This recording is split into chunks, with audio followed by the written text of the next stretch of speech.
Assalamualaikum warahmatullahi wabarakatuh. Kisah ini datangnya dari Mbak Rahayu. Dan kisah ini menceritakan pengalaman Pak D-nya di masa muda zaman dahulu. Sebutlah namanya dengan Pak Karto. Di masa mudanya Pak Karto ini memang hobi sekali yang namanya dengan tontonan. Dan kebetulan memang Pak Karto ini mempunyai kendaraan berupa sepeda motor. Jadi ada alat penunjang ketika Pak Karto ini mau kemanapun beliau ini bepergian. Dan pada waktu itu memang tidak jauh dari daerah rumah kawannya Pak Karto ini ada satu pertunjukan, kalau dulu namanya orkes dangdut atau orkes Melayu. Ya karena memang tahu lokasi pertunjukan ini tidak begitu jauh dari rumah kawannya ini sebutlah dengan nama Amin. Pak Karto pun beberapa hari sebelum hari H-nya Pak Karto ini menemui Amin dan menanyakan apa betul kabar yang beredar bahwa tidak lama lagi akan ada orkes Melayu. Akhirnya pun Pak Karto ini menemui Pak Amin ya, dan menanyakan, "Min, emang betul kalau besok malam Kamis ini ada orkes Melayu?"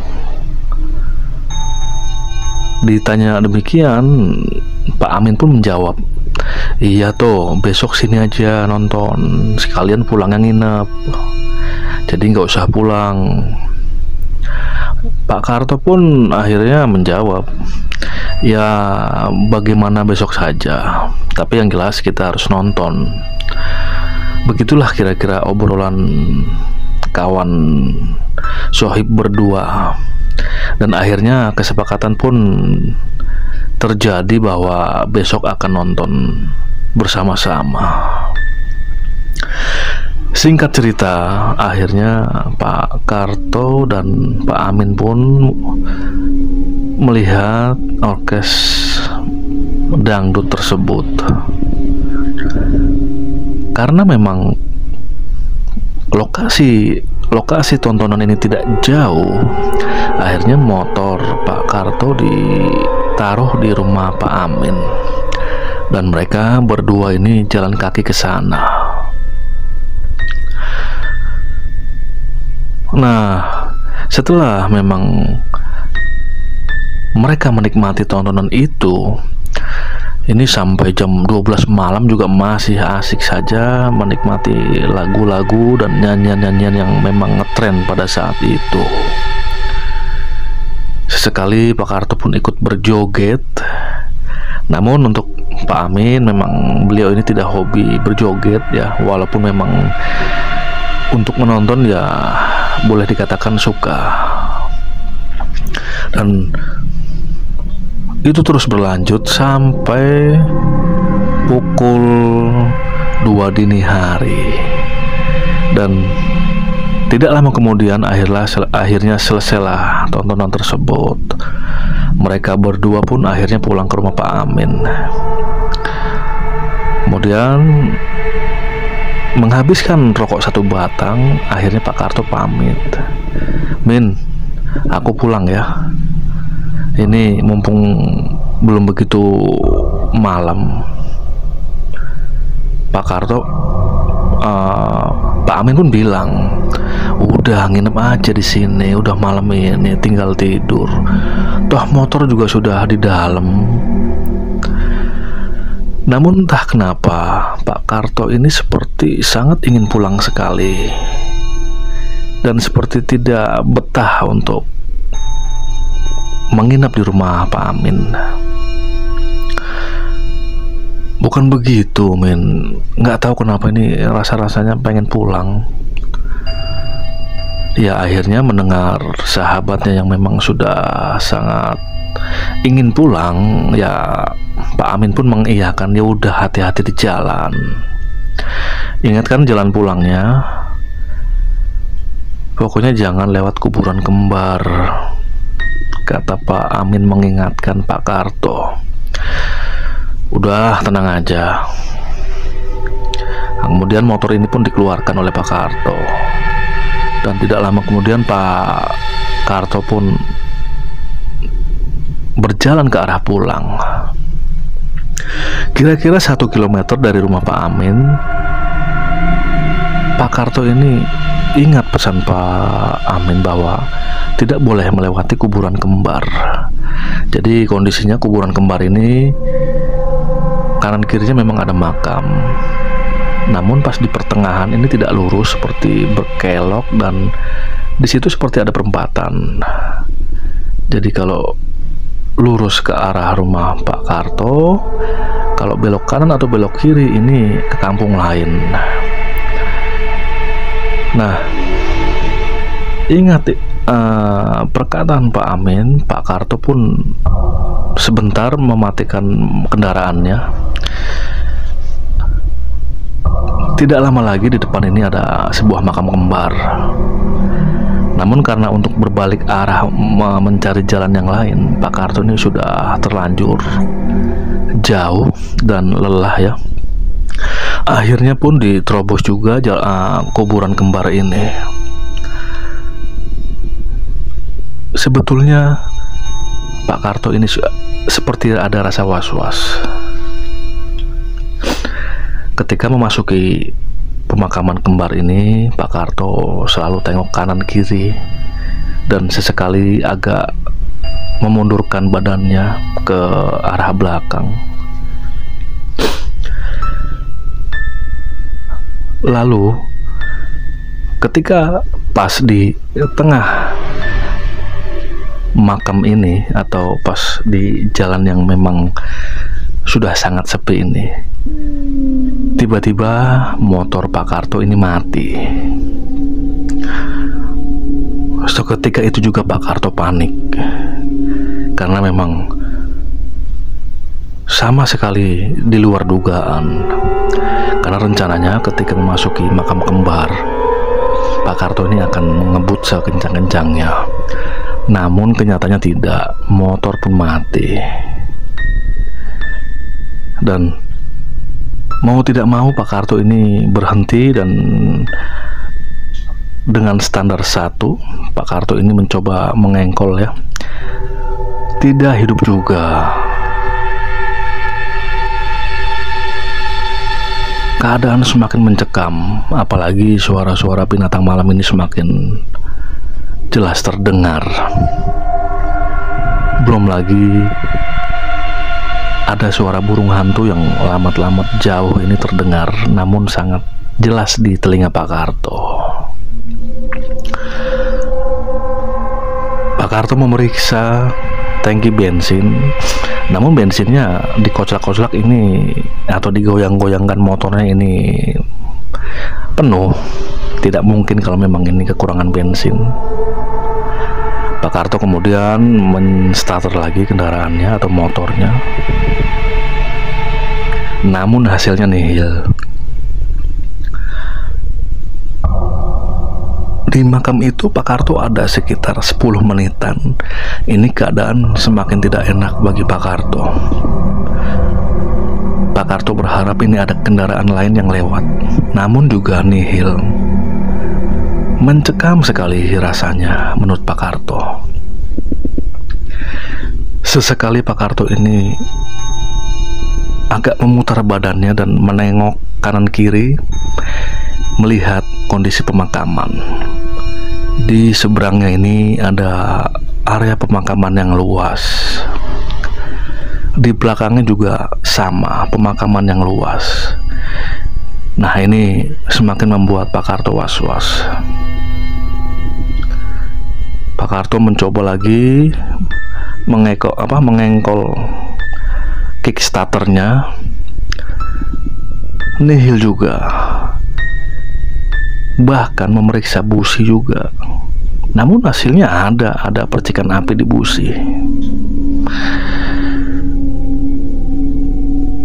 Sambil mengumpet dalam hati, Pak Karto ini sangat kesal sekali. Padahal biasanya motor ini tidak pernah rewel. Sudah kehabisan akalnya Pak Karto. Nah, entah dari mana datangnya, tiba-tiba Pak Karto ini mencium bau kapur barus ya, dan juga minyak duyung.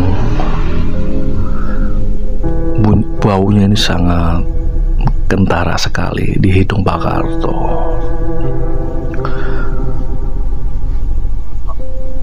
Dan untuk sekedar informasi bahwa di pemakaman tersebut, di jalanannya ini sama sekali tidak ada lampu. Jadi Pak Karto hanya menggunakan cahaya korek untuk sekedar memeriksa ya. Tiba-tiba di belakang Pak Karto ini ada suara, "Mogok ya Mas?"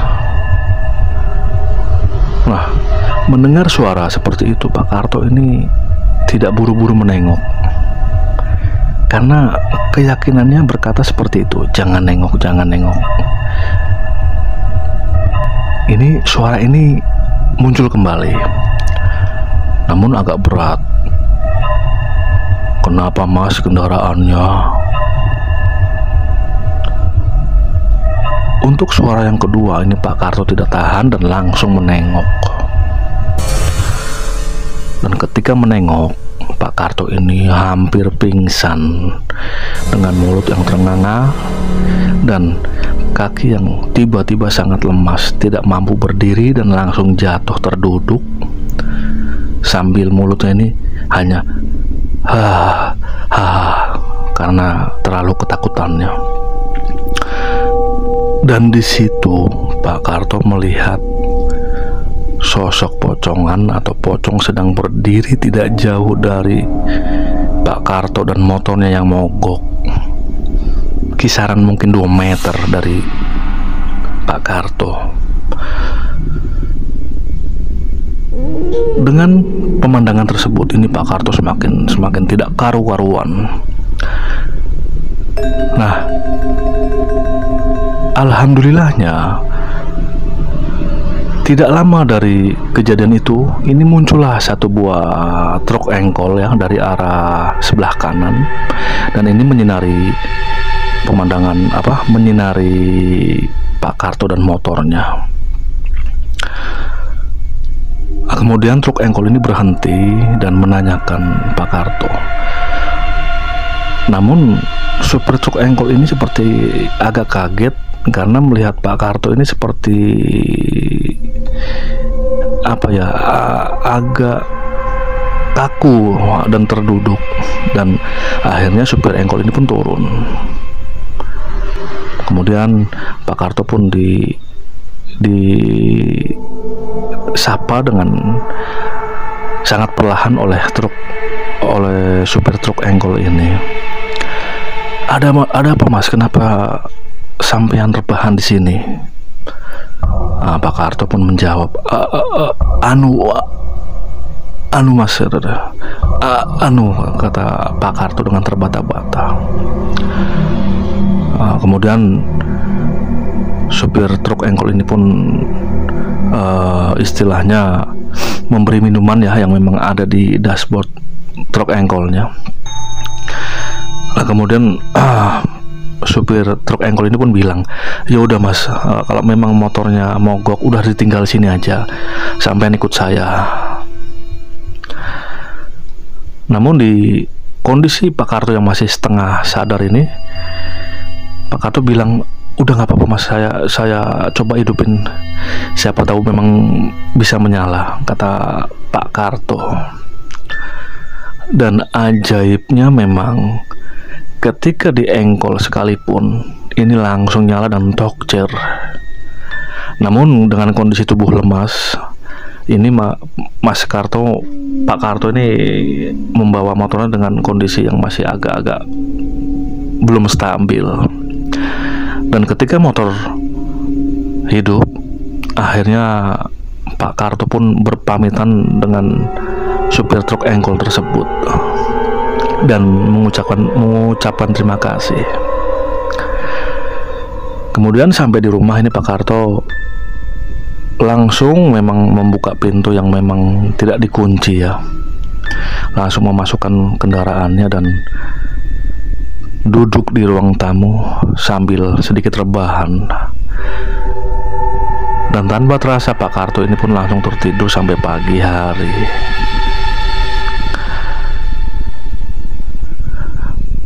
Dan mendapatkan pengalaman seperti ini beberapa hari kemudian setelah Pak Karto main lagi ke rumah Pak Amin dan kemudian menceritakan kejadian yang dialaminya. Pak Amin ini bilang, kan udah aku bilang suruh nginap, kenapa sampean ini ngotot ingin pulang? Di situ kalau malam-malam memang sering kejadian seperti itu. Ya bukan salah saya dong. Pak Amin sedikit membela diri. Iya sih memang, tapi entah kenapa pada waktu itu saya tuh hawanya ingin sekali pulang ke rumah. Dan memang mungkin harus mendapati kejadian seperti itu. Itulah yang Pak Karto bilang kepada Pak Amin. Yaudah, sekarang percayakan kalau malam-malam lewat situ, kalau lagi beruntung dapat hadiah kan, kata Pak Amin setengah meledek Pak Karto. Dan Pak Karto pun bilang, bisa aja kamu Min. Ya itu adalah pengalaman Pak Karto. Pak D dari Mbak Rahayu, dan kejadian ini terjadi di tahun pertengahan 70-an, ya kisaran 75 atau 76 ya. Dengan kondisi desa pada waktu itu memang masih sangat sepi sekali.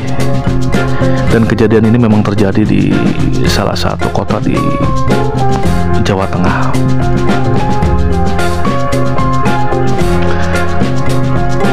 Saya ucapkan terima kasih kepada kawan-kawan yang masih dengan setia menyimak video saya, juga bahkan mensubscribe ya. Saya ucapkan banyak-banyak terima kasih. Saya tutup. Wassalamualaikum warahmatullahi wabarakatuh.